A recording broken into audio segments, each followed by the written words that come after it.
Get ready to unleash your inner awesomeness with the Crazy Fitness Guy Show. Hosted by Jimmy Clare, renowned professional keynote speaker, podcaster, and autism advocate. This show is all about embracing what makes us unique. Join Jimmy as he shares inspiring stories, experiences, and expertise to motivate and educate. Make sure you follow our show so you never miss a brand new episode. Now let's dive into the show.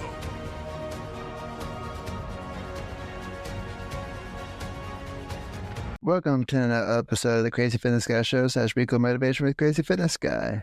Before I introduce you, my guest, I have to say, you know how people are worried that AI is going to take over the world and everyone's jobs? Well, you shouldn't, because I'm about to kill AI at some point. Because that little crap keeps on saying, hey, you want to do this automation? Here's this one automation. It's only going to take you 5 minutes to set up. 2 hours later, still not set up, and I want to rip its head off. Where I know it's only virtually, but mark my words, AI is going to die. And I'm going to be the Terminator who takes it down, damn it. Where's your data centers? Okay, I kid, but, that little crap, just had enough of it today. I was like, damn you. Anyway, today's guest, Tim Thomas, is back, and he's the founder of Breathwork in Bed. He also sponsors my show. Thank you. I appreciate your help and support of the show. I bow down to you.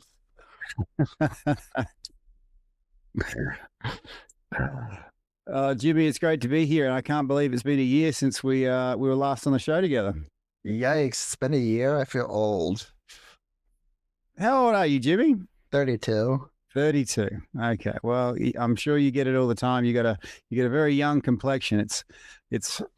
Do you get much sun on you over there in Pennsylvania? Not in the winter. Yeah. See, I think you need those happy lights installed in your place, because lights that just give you light, that's only a very limited frequency. You can get these happy lights or seasonal lights that give you a bigger spectrum. It actually super healthy for us to get sunshine on us, or as close as possible to sunshine. In Australia, we are blessed with a lot of natural light. I always wonder, in the winter months, do you guys have like those infrared saunas or these day beds? What do you guys do to compensate for your lack of light, or do you just drink more and get cranky? I think the second part. I don't drink, so I'm just cranky. But I do actually have a light that actually does get me for my seasonal affective disorder. So it's very slim because obviously there's not much space there. Yeah. Oh, and you can get them in all shapes. So I mean, I've got one. Can you see that red light on me? Yeah.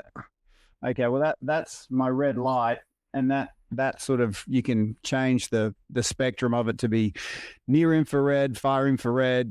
Penetrate your skin to activate your light receptive cells. And the more I do this work, because the funny thing is, being the Breathwork in Bed sleep specialist, I get so many people asking, what's the best thing I can do to get to sleep? And they always think it's an evening routine. And yes, there are things you can do in the evening, but one of the most powerful things that I tell people is actually what you do in the morning. A lot of people don't know that the first spectrum of light coming over the horizon at sunrise has a very unique frequency, but once it goes through your eyes, and these eyes have to be naked, and I know you've got good looking glasses on, Jimmy, but to get your light intake, you can't have anything between, not even a glass framed, between your eye and that sunrise, and it goes through your retina and it hits a part of your brain called the suprachiasmatic nucleus. I hope I said that right. And that part of your brain releases all these naturally beneficial chemicals, but one thing it does is gets all your internal clocks in sync. Okay, all your circadian rhythms in sync. So, if you've ever had the experience of, okay, end of the day, really tired, flick the lights off, get into bed, and there's a part of you still running around looking for work, there's an internal clock that's potentially on the wrong timing. So taking the time to look at that sunrise is one of the best things you can do to tell you to have your clocks in balance. So when you go to sleep, you actually can drift into that space with everyone running off the same, timeline. That's what I try to. I always do that every single night too. Last year, let's say I got into some bad habits towards the end of the year. I was finishing up some annoying projects. Let me just paint you a picture real quick. So I'm only one person for running my business, right? Don't have anybody working for me. I don't even have an office. I'm using my bedroom. See, it's my bed and my karate belt. See, it looks amazing, right? Well, that's what happens when you run an online business. You don't need any fancy offices or anything. But so last summer before my migraine started, I thought of, hey, if I could hand off marketing to an AI agent to help me market my brand more and be more consistent. That way, when I'm in college classes, I don't have to worry about, oh crap, I forgot to promote this. Or, oh crap, I forgot to do this. So fast forward.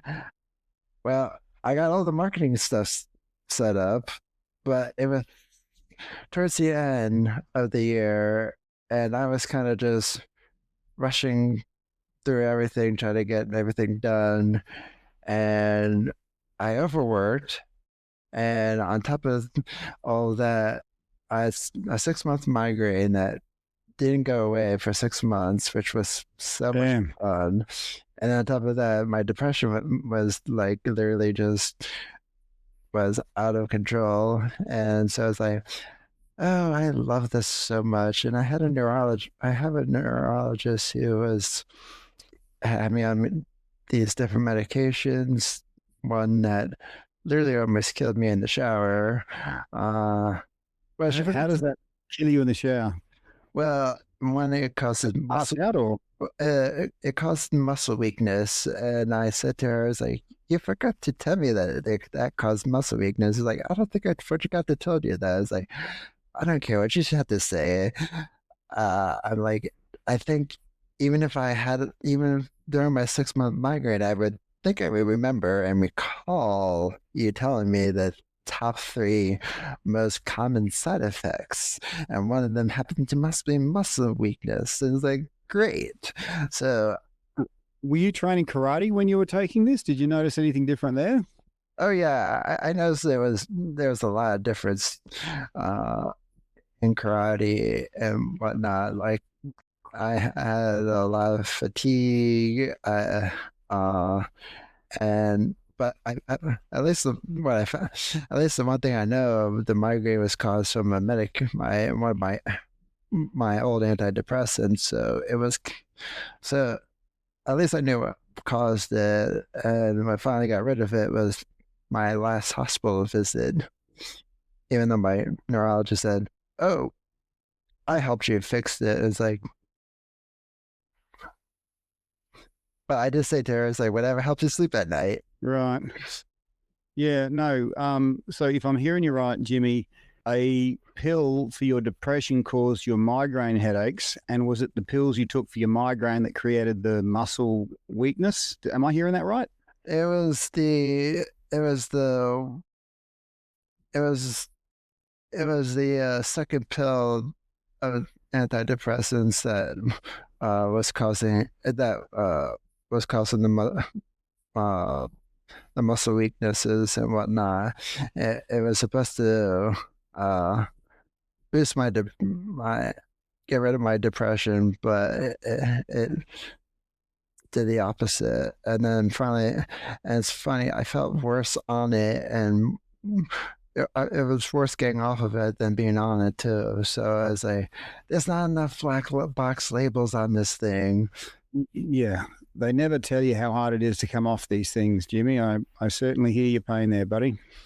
Though I'm at least on a better one that has less of side effects and seems better for my body though. So I'm like, and I feel a lot of people from in my close circles of friends and whatnot, it's like, I hope you have a better time this year than you did last year. It's like, well, the bar is set low. 6 months of hell and a whole year of hell. Yeah, I don't think this year can be any worse. Do not say those words. Well, it can't get any worse than this. Jimmy, come on, they're listening. The moon's about to plow into the earth, Jimmy. It's got your name on it. I just say unfiltered, didn't I? I just say unfiltered somewhere on my website, I believe. Yeah. We're going to meet again in 12 months' time. And I'm like, you know, when I said that, I was so wrong. It could have gotten so much worse. But this year, no. Exactly. Of course, Tim Thomas will run this right in my face. Thanks. You know, I think every time when we get out of the show, we either get so much trouble or whatnot. Come on, you already told me I can't swear. That's a pretty hard thing for an Aussie to not do. I'm holding myself back. Yikes. So what have you been up to since the last time we've been on the show? It has been a year, Jimmy.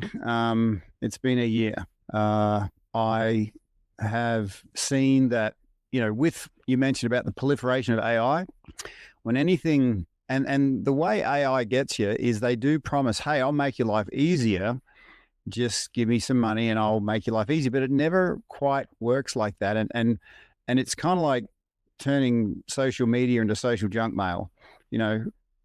And they think, okay, well, if you're only getting one hit from 10,000 envelopes, let's send out 1 million envelopes, you know, pay this, pay that. But people are becoming more numb to that. And so my observation with my dyslexic pattern recognition is authenticity is what this world needs. Trust is the new currency. And that's not something that can be forced, scaled, or rushed. And I've just observed when you can sit with someone and talk and have an authentic conversation, it almost doesn't matter the content. Two people connected have this sort of, it's like sitting around this warm fire and everyone gets what they want from a different angle. Even if it's just they feel safe enough to drop their guard and they can let their inner compass go, oh, here's what I want to do next. And so with that observation, and this is just a theory, right? There's no real hard data to back it up, but it felt right to me. I've done well over 100 podcasts since you and I spoke and targeted towards, you know, my people, which is veterans and first responders. And, you know, I sponsored your show, Jimmy, because I just saw the efforts you were putting in, and I can't do what you do, but if I can in some way improve the quality of your sleep naturally without pills, because, you know, when I told a doctor I couldn't sleep, I lost 6 years of my life to pills. No one told me that breathwork could turn off my overthinking mind. And I thought, well, if I can help Jimmy improve his sleep, he's going to be able to serve his audience. And I've observed if someone has a heart of service, even if you're being lazy, if you give them 1 cup of energy, they turn it into 50, you know, because they're always thinking, how can I multiply this out? So that's why I thought, well, I was quite happy to sponsor you with a year's membership with the Breathwork in Bed sleep app, which, you know, guides you to sleep and guides you out of bed. Sometimes with words that can't always be repeated on certain podcasts. But there's a choice. But here's what I'm saying. I've got, by the way, can you hear that snoring in the background at all? A little bit, but whatever. Well, I've got this big brown dog, chocolate Labrador, inside, and he's not normally inside, but it's a hot day in Australia, and I just sort of brought him indoors. But he's got such a big head. When he snores, it sounds like a human. So if you hear that going off in the background, just know what that is. Yeah, so that has been my year, having as many authentic conversations with people who have a heart of service. I've done a small amount of traveling within Australia. There's one place that I go every year that I grew up in, and it was the home of the great white shark. And as a kid, I used to wake up screaming with these nightmares of great white sharks. And it's not like the boogeyman, check the cupboard. He's not real. He's not real, but he kind of scares you when the lights are out. But with great white sharks, you can't say, well, they're not real, because they're really real, right? And so I go back there every year and I swim in those waters to clear my head and connect to this sort of ancient wiring comes out of me, and I have a really productive 3 to 6 months after that. And this year, for the first time ever, I led a group of men. And in Australia, there's one place you can actually swim with great white sharks. They're in a cage, but they chuck out, the tuna blood and the burley, and the great whites come in, and you can get a sort of an up close look.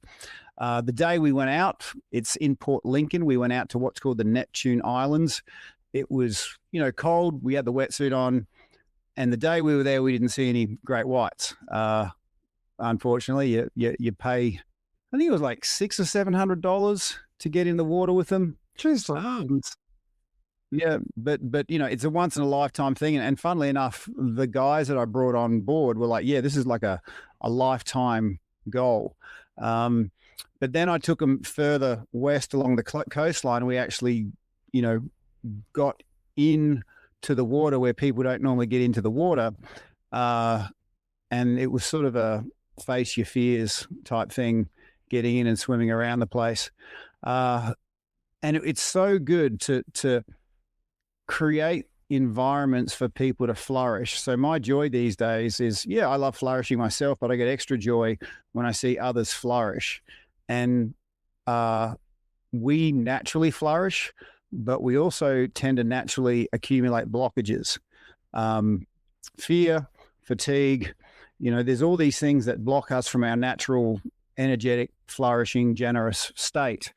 And I know when I've created a connection, because I'm just human. I don't have enough energy for two, but if I can help them create a connection to something super powerful, call it what you want, call it divine, call it nature, call it unseen intelligence.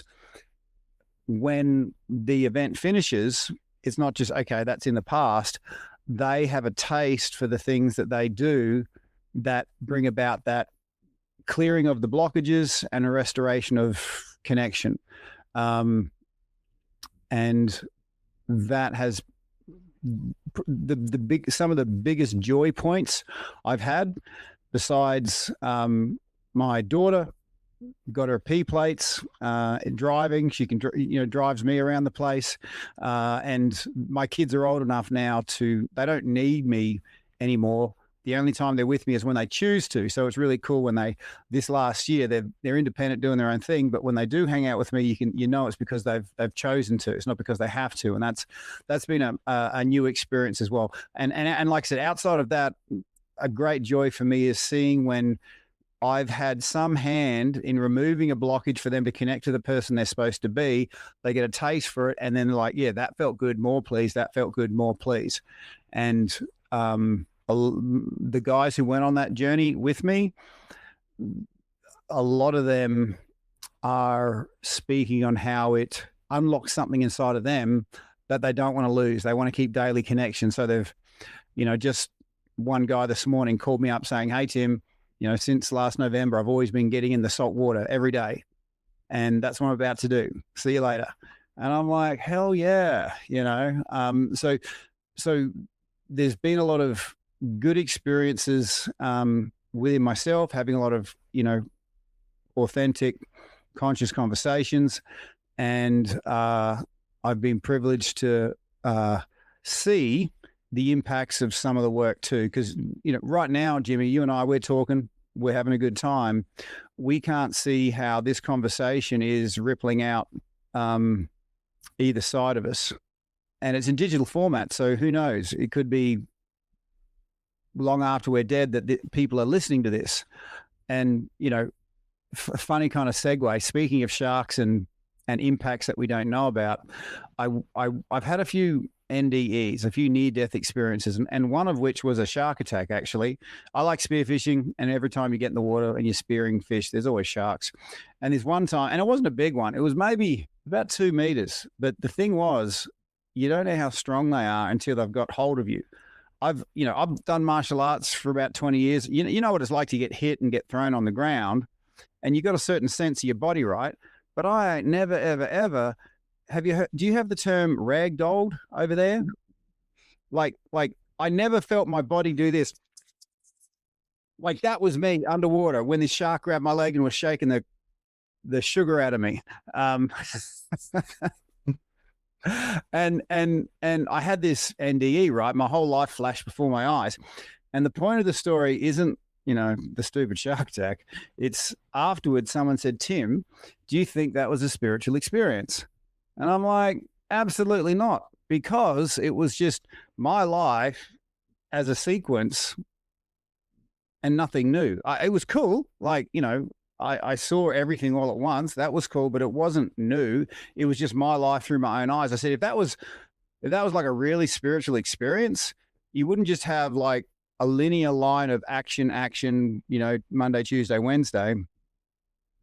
You would have an action and then how it impacted others, and then others and others and others. And, I have a faith, and I think that once this form is finished, God's going to show me the book of knowledge. And he's going to say, okay, Tim, here's your life as you saw it through your own eyes. And here's your life as I saw it. And he'll show how one action created this family tree. And it might not have been a big action. It might not have been the thing that you had to work hard for. And so I just sort of, the only compass, because I don't think we can see fully the impacts on others. And that's why I said it was nice, because I knew these guys and I have weekly contact with them. I could see the impact of my actions. And that's rare, though. It's rare to actually see the impact of your own actions. Even if you really help people, they don't often see it for themselves enough for them to go, you know what, thank you. I've spent the last decade working with some pretty hard case veterans, and I know I've done a lot of good, but I'd be very lucky, maybe 0.5% to 3% of people actually see the help that was given, and they go, oh, you know what, thanks for that. And so the point is, I can't do my acts of service with any form of expectation. I've just got to do it because I see it as, my duty. So to lead those men to see that impact, but also just to share how that shark attack had me present to, well, I can only see so much. I think inside of me, we all have a guidance system that our brain doesn't understand, but if we follow it, we start getting, what tells us we're on that right path is we start getting more connection to others, more genuine happiness inside of ourselves, more, peace. And that, I believe, is the compass for those powerful ripples outside of us. So we can't see, but you get the reward when you're on that path. And I've always found conversations like this where you can just share a great way to, like I didn't come here thinking I was going to share about this, but here we are. It's just amazing, what kind of comes up. And I'm not sharing this stuff to, here's this big, tough Australian guy.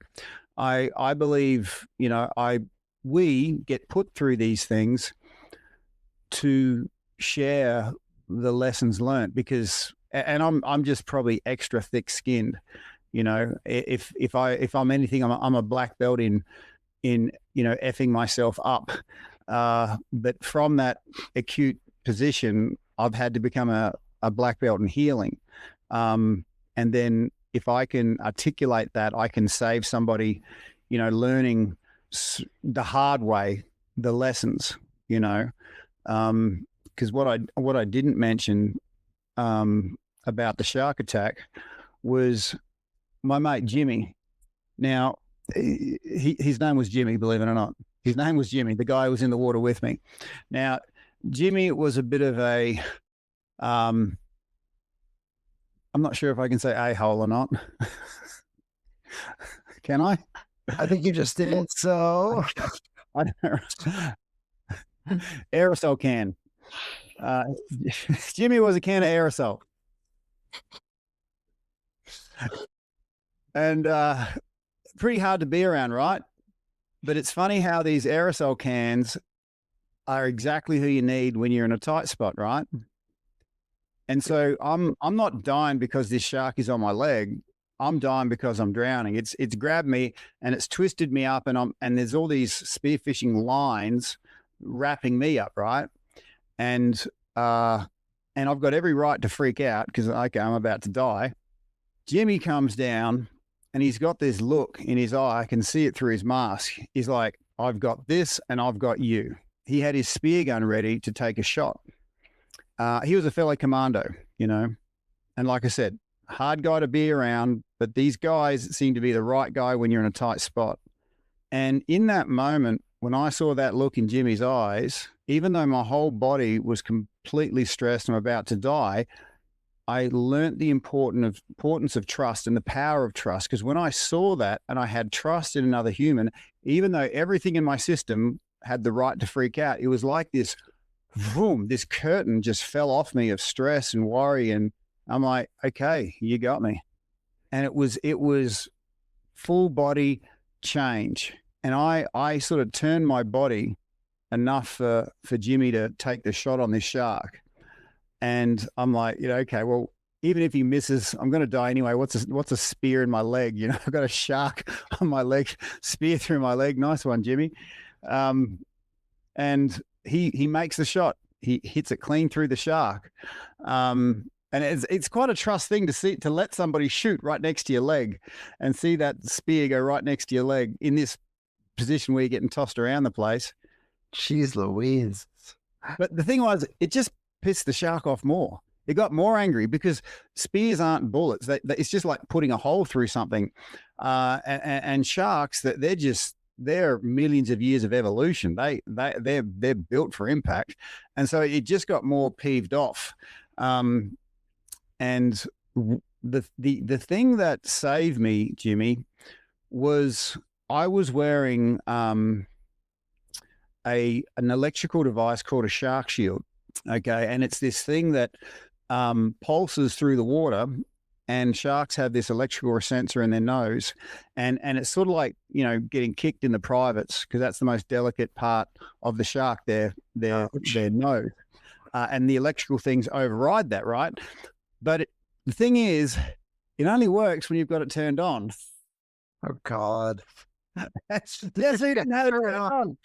I didn't turn it on. Oh, you can turn it on. Oh, you can turn it on. And I'm like, bloody hell, this shark. And guess where the on switch was? On the back? No, right where the shark was biting. Oh, great. Okay, so it had bit me, and there's newer versions of the shark shield now, but you know, when the new versions, I mean, you might be too young to remember this, but the very new versions of the mobile phones come in, they're like big and chunky. Yeah.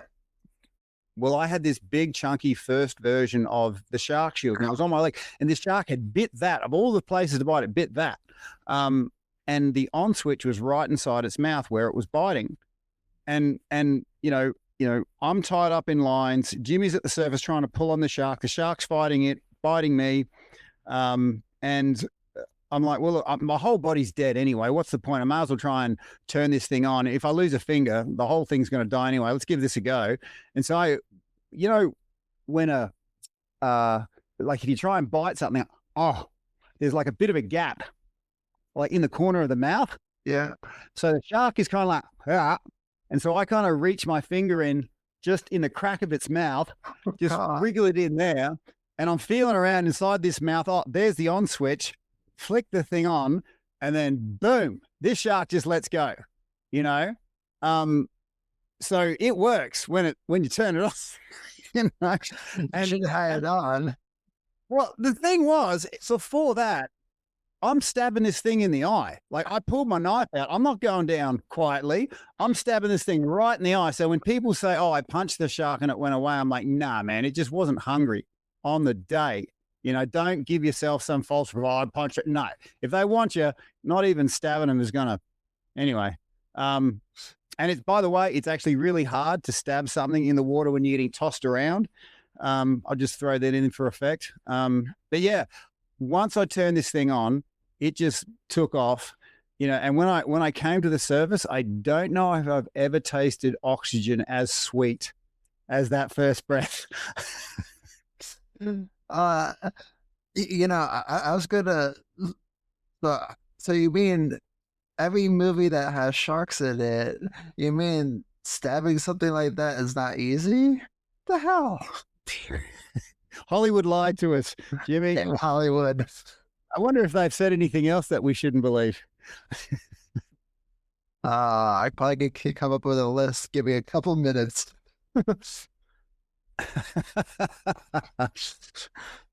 Hollywood's silly secrets you never knew. I should write a book, damn it. I probably get sued, but whatever. I don't have a penny to my name, so... So, you know, I think you beat me from last... I think you beat my year last year, so I think you... I say you won.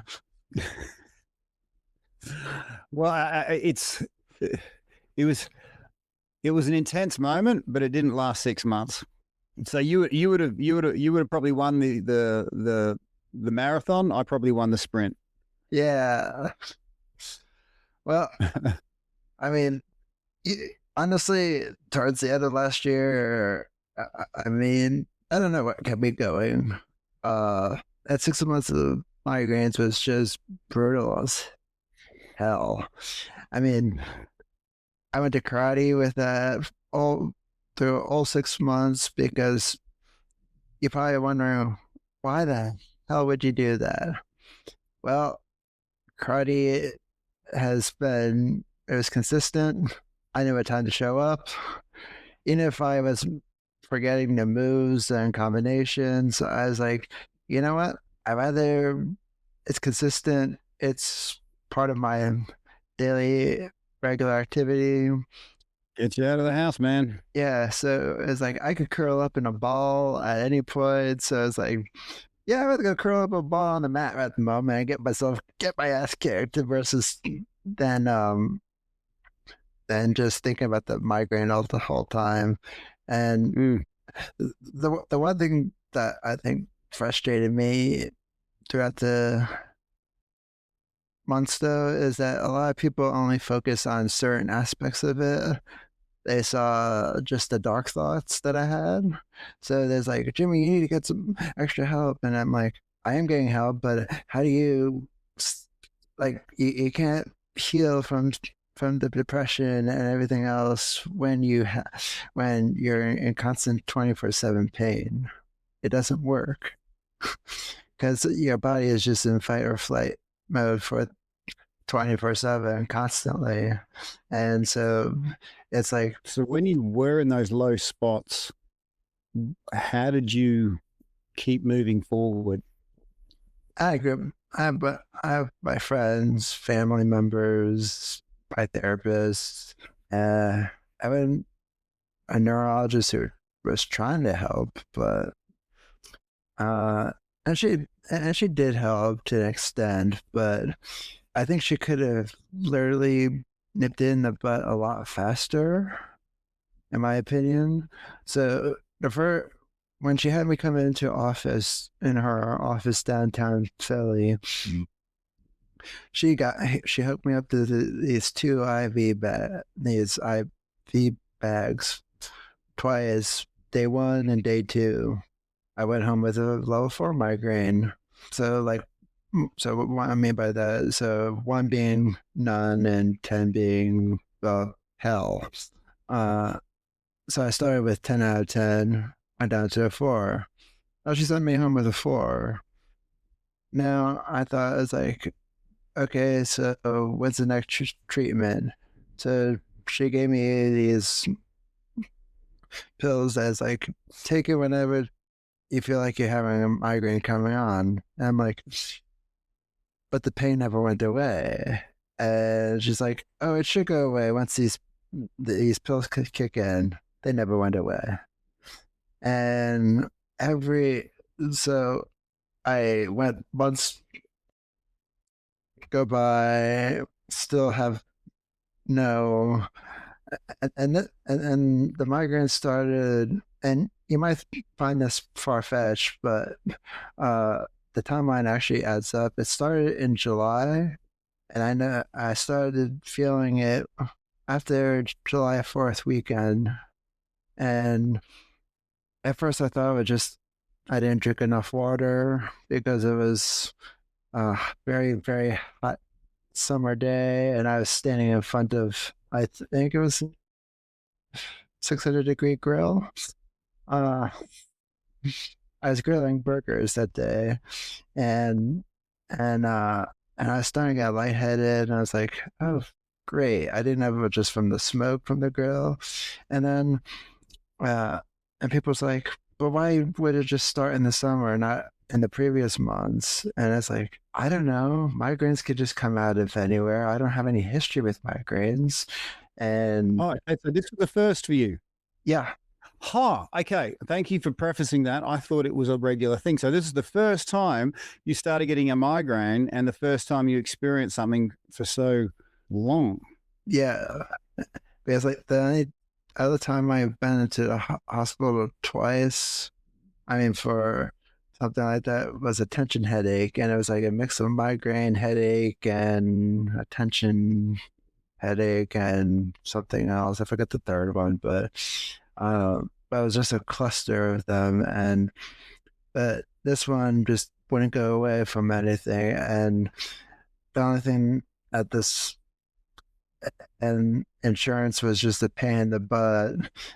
They just fought me on everything, and I was ready to sue them as like, this. I was like, you know what? That's when I had it up here with insurance, and I was like, one day I'm gonna get in front of Congress, and I'm gonna share them my whole story of hell I went through with insurance companies, and I'm gonna put all the insurance companies back where they belong, in their own place.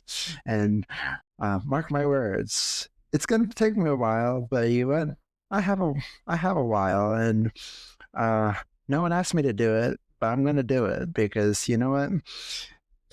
So I want to paint you another picture, if you don't mind.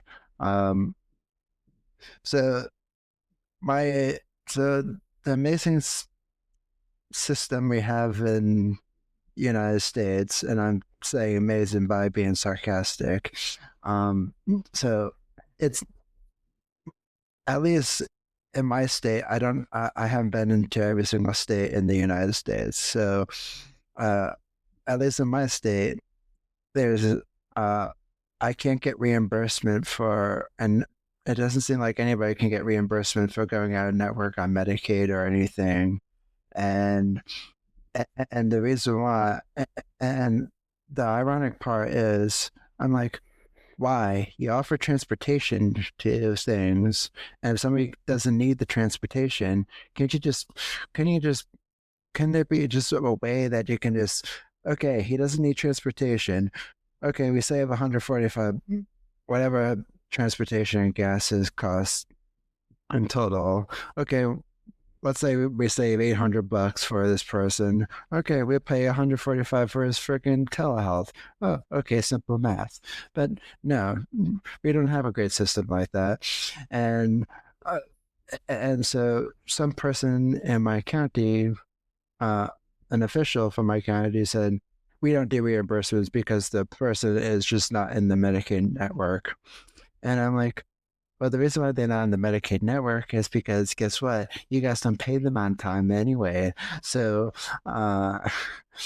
and the regulations are baloney. And it's like, so I had to go out of network, and you guys can't provide me anyone in network. So the reason I'm sharing this with you and the audience is the fun part is the company who's been deciding all of this has contracts in 27 other states. You know where the main headquarters are? Is in Phoenix, Arizona. So some schmuck in my county, and I say schmuck with the most kind-hearted way I know, talking about this, and all the way to Phoenix, Arizona, this company's headquarters is. So the state of Pennsylvania and 27 other states are okay to outsource mental health services. And granted, this company does have a location in Pennsylvania, but my whole point is you feel safe enough to share data between states, not between states, but across borders on the other half of the United States, with allowing them to have offices in Pennsylvania. But I can go from Pennsylvania to New York over one state border. That seems fair. And yet, all the government officials, and I'm not speaking to politics, I don't care for either side. So, everybody who's listened to me, I do not favor any side whatsoever. I'm just talking middle person, don't care for any of them. My point is they're wondering why people have mental health challenges and can't get help and whatnot. This is why. Yeah, Jimmy, I hear you, because in your moment of need, when you really needed something, you came across all these resistances and unworkabilities that you shouldn't have had to, like walls to climb over when you're already in a weakened state. And it's almost like they're there for the person to give up and never try. Yep. You know, just because it's almost like they know if we put these walls there, that person's in a fatigue state and they're not going to cost us any money if we put those walls there. And it's very easy to, when you're already fatigued, get angry and lash out. And that's like, to me, and it's very understandable when you're in a place of fatigue to get frustrated, angry, lash out. But for me, when I've been in states of fatigue, I noticed every time I got angry, it was a bit like only having $2 in the account and writing a check for $1,000. It just put me further under. And I want to know, what was your lowest point in that 6-month journey, and what was the day? And I'm assuming you've come through this now. You're on the other side of it, or are you still in it? I'm out on the other side. Okay. So I would love to know two things. What was your lowest moment? And was there a moment, a day, or was it just, how did you come out of it? How did you know you were out of it? So my lowest part was there was a day or two where I could barely eat because I was getting off of this the medication that was causing muscle weakness. I still have some other side effects from it. But then when my doctor put me on my new antidepressant, I know it didn't. When I asked AI this, because I was just kind of curious for my own learning and whatnot, so don't think I rely on AI for every little nook and cranny, but I trust my doctors, but I just like to learn stuff here and there on my own because, I'm in the health and wellness area, not an expert in it, but I still like to learn. And so when he put me on the new medication, it said that it would take 1 or 2 weeks for improvements. I started feeling improvement within like 4 days. And I was like, what? This feels so weird. and everything felt clearer, calmer, and it felt like my whole body has been in the matrix for like 31 years of weird. I mean, now when I say I'm in the matrix, I don't mean like I was high on or anything. This was me saying before I was on that medication, I was been on the fight or flight mode for my whole life, in survival mode, to making rash decisions. I'm not gonna get in the whole story of it because it's a long ass story. Then even when I told some of my friends, if I'm hearing you right, Jimmy, that new medication removed a blockage that had been there for so long, and once that blockage was removed, you had access to something that was always there, but you could never get access to. Did I hear that right?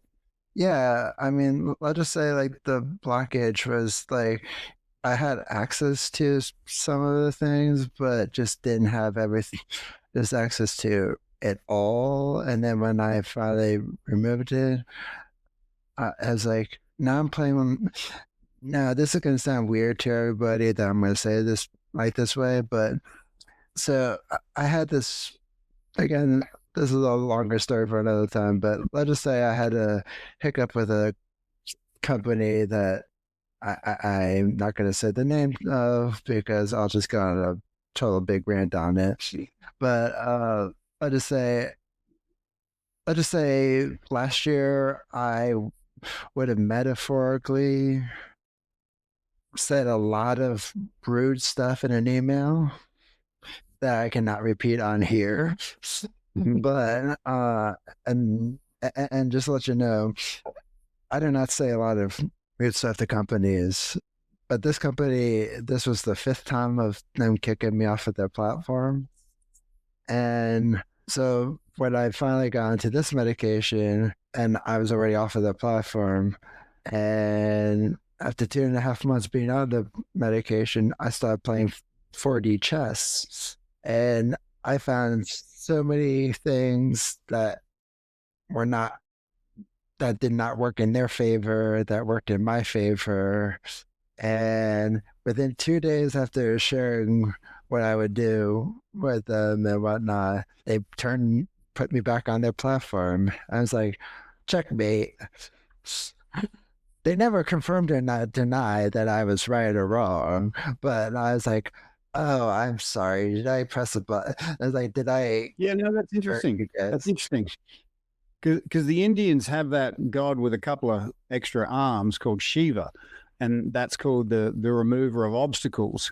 And, you know, it sounds like you had something removed that had you access to a high level of thinking that you could then engage with people in a much more proactive and less reactive way. And, Yeah. you know, Jimmy, if no one said this, I want to acknowledge you for that 6 months you went through. That is no small thing. Having that pain that you can't run away from with you 24/7, that would have taken a whole lot of human spirit to get through. And I just want to acknowledge you as one man to another for getting through that. Because who knows, in some other reality, Jimmy, there's a Jimmy who didn't deal with it the way this one did and has created a whole bunch of negative spiraling actions. So to be in the reality where you've chosen powerfully, I want to acknowledge you for that, and I hope that lands over there, mate. Thank you. I mean, honestly, if you saw me growing up, I was literally the opposite of what I did in towards this company. I mean, I would say towards the company. I mean, I was always reactive, and actually looking back at it, some of the things that I did, I would say it'd be 80-20, meaning 80% something else that contributed to it, and 20, I take my responsibility on it. And I'm not saying that to being like, oh, it's always somebody else's fault. No, I was on the medication growing up that did not did me justice growing up in public school. So, and after doing some research on that medication, uh, and just because I was just interested in educating myself, my theory absolutely was actually right. I know I can't go back in time to change anything, but when I looked at the medication I'm on now and what year it came out of, the doctor at the time when I was seeing this person, I was like, would you like to do anything? Would you have done anything differently? Because it came out way in 2002, and I saw you in 2005. So there's at least 3 years of them, or maybe even 2008. I saw a person. So it's about 5 years to be able to. Actually, sorry, 6 years to be able to make sure that there's no extra side effects and whatnot.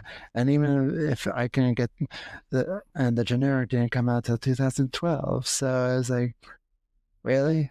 We stuck with the other one for, oh, well, because it was working. Was it working or was it hurting me? Well, Jimmy, what advice would you give people listening if they're in a chronic pain, chronic situation, and they're really struggling to move forward? What advice, what options would you give them moving forward? How would you talk to the version of you that's stuck in that moment, looking back on it? I would start, since I'm a person who learns by asking a lot of questions, which I think I pissed off many developers was asking questions like, and I don't mean like asking questions like they're wrong. I'm asking questions like, you're curious. You got a line of inquiry. Yeah. You want to know. Yeah. But some developers who are, I know there's not a development person, but I would ask questions was like, hey, is this the right medication for me? What's the side effects of this medication? What's the top 3 or top 4? Let's say if you eat cereal, or let's just say look at a food label. The most important stuff is at the very, very top, and then so you don't know what you're getting, and then the other stuff that is like, oh, it's in here, but there's not much of it in here, or whatever. So you're saying when you're working with the doctors or the people that are there to help you, ask more questions. Don't be satisfied with just what they give you. Have a go in there and want certain questions answered. That would be your advice to the other people in the same situation. Yeah, and maybe phrase it as out of curiosity for my own interest, because it's not like you're saying I'm judging your expertise. No, I'm out of curiosity. I want to learn as what you know. So you're asking for a learning moment. You're not, or teaching moment, and you want to learn, hey, what will this do in the long term? Or why does this keep happening? Because when I did that, I started seeing more things clearer. I mean, just to give you another example, my when I was asking, so back to the automation thing real quick, I actually connected more things to the automation beginning of this year, and more of it has come into place and has gotten a lot of stress off of my mind, and I feel like my body can fully kind of heal from all the 6-month migraine plus the depression and everything else. And so I'm joking a lot now, and like, oh, my mind's free. Last year, or if you asked me if can you joke about any, I was like, why are you so serious? And people said I was so down. And it's like, well, you'd be down too if you had 24/7 pain and you go to bed and you're in pain and you can't sleep. And And it's like, and even if you think I need extra help, well, maybe look at the context around what I've been saying. Even if it's not the perfect puzzle that could give you the finished picture, as like, I could have lined you up as best I can. It's like, help me get out of this circle of hell. I was shaking the bars as much as I can. Mm-hmm. And I mean bars, I mean metal bars, not the actual. Get it. Get it. Well, I mean, the reason why I was saying that is because the people who can watch might not be watching, it might be just be listening. So if there's like, oh, Jimmy doesn't drink, but I wasn't talking about that part. Just to be precise, you don't want your loyal fans to be questioning your integrity. No, I get it, man, and thank you for sharing so openly about your low points and how the new medication really made a difference, and possibly if you ask the right questions when you're in the thick of it, it might have made all the difference. So yeah. And I do have to ask, because we're coming up to about an hour now. Yeah.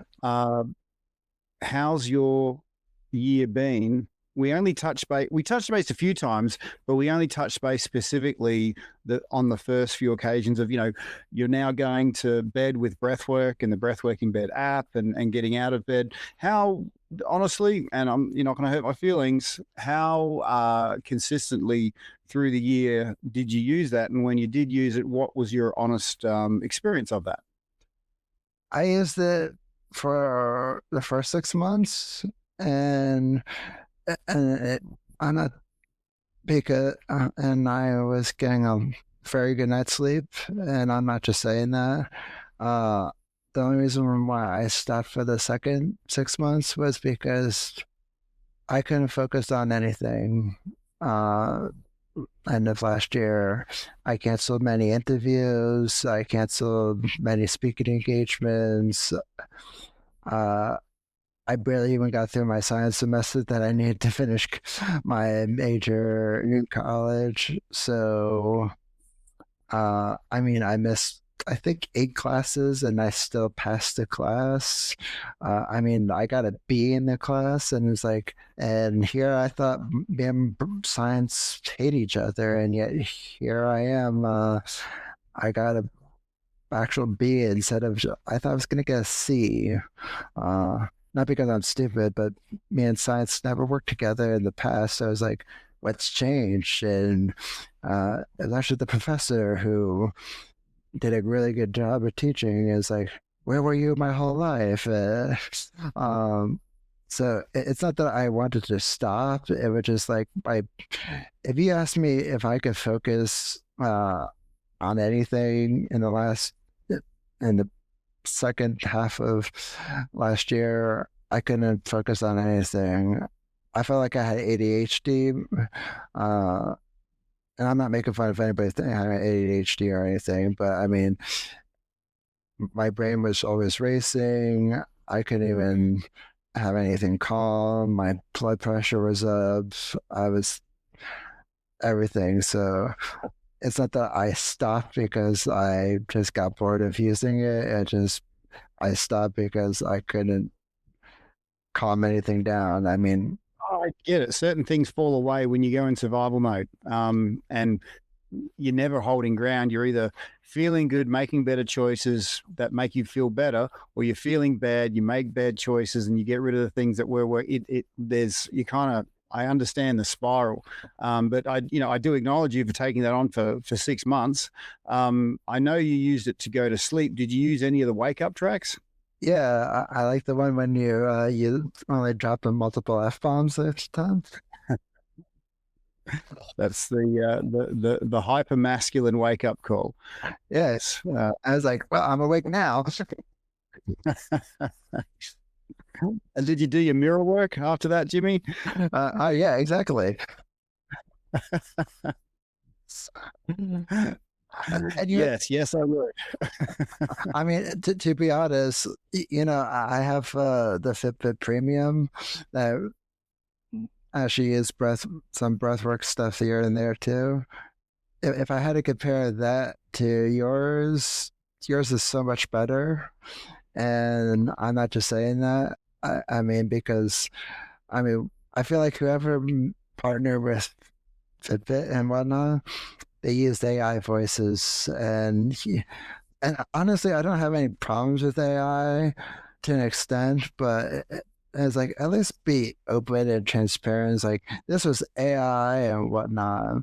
Yeah, I think because I think we owe people more going into their unconsciousness than something artificial. You want real, genuine human connection in that, going into that unconscious state. I'm a firm believer in protecting the unconscious. It's a very much a thing in combat. If someone goes down, if they're unconscious, protect the unconscious. And then coming out of your unconscious, that's a very delicate space to be in too. And I noticed that if I didn't have some pre-prepared positivity to truck in, it's like automatically gravity fed. I had these negative thoughts coming in. And so if I noticed if I lost the first 5 minutes of the day, I usually lose the day. But if I could win the first 5 minutes of the day, if I could have that little breathwork in bed notification just to tap and then to say, oh, Tim, breathe in, breathe out, rub this part of your body, move this part of your legs, remove all that stuck energy. It's like tired people don't want more stuff to do. They just want to say, here's what I want, do it for me, and I only specialize in one thing to help people sleep and get out of bed. But the magic is Uber Eating it in. Like, you want something, you just hit that button, you got it straight away. You don't have to work for it. You don't have to think about it. You just tap a button and it happens. And in the first 6 months when you were using it, did you notice any impacts on your the days when you were getting the good sleep? Sharper, more able to focus. More what focused? I was more able to focus, and yeah, I don't think I said a correct sentence, but whatever. But I was able to focus. I was able to just think more clearly, sleep better, no racing thoughts at night. Because when you have racing thoughts at night, guess what? You can't sleep. Fun. I love racing thoughts, said no one ever. Well, yeah. Well, but the thing is, it wasn't until I was going through my divorce that I realized that my mind's like a garden. Whatever I water grows. And when I was watering the weeds of stress, they didn't just take over my mind garden. It's like eyeballs popped out of them and they became sentient. They become aware of the things I was doing that was feeding them. And if I tried to feed the positive side, these negative ones would take food from them to feed themselves. And what does that look like? So,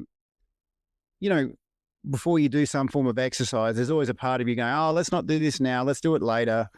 Let's find something to procrastinate with. They're the disempowered parts of you, knowing that once you do exercise and you become fully empowered, they get kicked out and they scream the loudest before they die. And at 2 a.m., they're used to running the show.